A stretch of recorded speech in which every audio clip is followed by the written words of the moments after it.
everyone, I'm James Tetreault, and thanks for tuning in to today's Southwest Ag Grain Market Update for July 26th, 2018. Well, not much has happened since last week's video except for President Trump announcing $12 billion worth of emergency assistance to the American farmer, the EU announcing they would buy more U.S. soybeans, wheat price surging 22 cents higher since Monday, and most of the province of Ontario has received a good amount of rain. So yeah, just a few things have happened over the last few days. So let's start with wheat, since there have been a lot of questions as to why wheat spiked as much as it has over the last few days. And that's thanks to world wheat traders becoming very aggressive trying to source enough high quality milling wheat in the world. As we see, typical export giants like Russia, Ukraine, and parts of Europe are all running on tight wheat supplies. Also, Australia has been hot and dry during key growing stages of their wheat, with no relief in the short-term forecasts.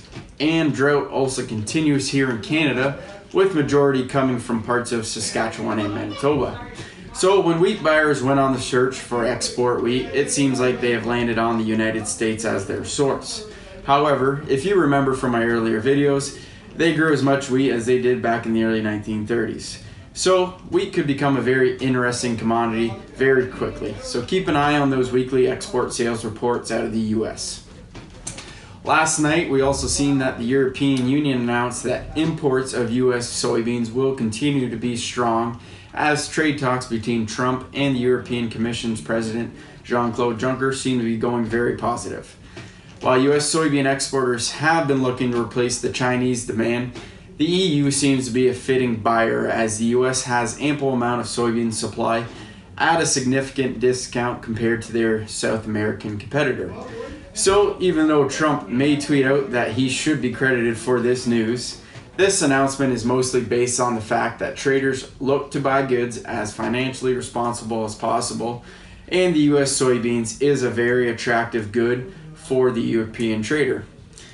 However, it's a step in the right direction in this whole world trade dispute, but there is still a lot of dialogue and negotiations that need to take place in order for the world trade to get sorted out.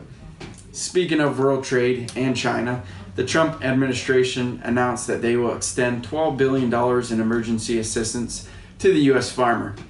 The majority of those subsidies going to the soybean farmer. Officials said on Tuesday that it would be a one-time program to aid farmers until tariffs with China are removed or until the U.S. has found new trading partners.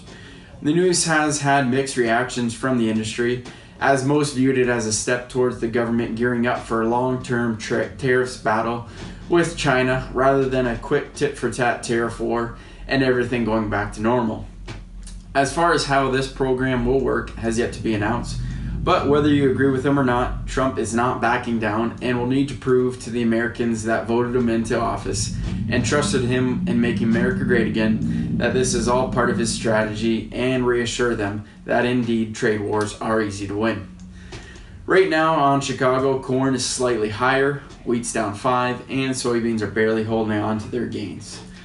Also, don't forget that the Great Ontario Yield Tour is only a few weeks away, and if you'd like to be at the final event and would also like to have your field as part of the tour, don't hesitate to call your local Southwest Ag Partners representative, and we will get you signed up for a great event.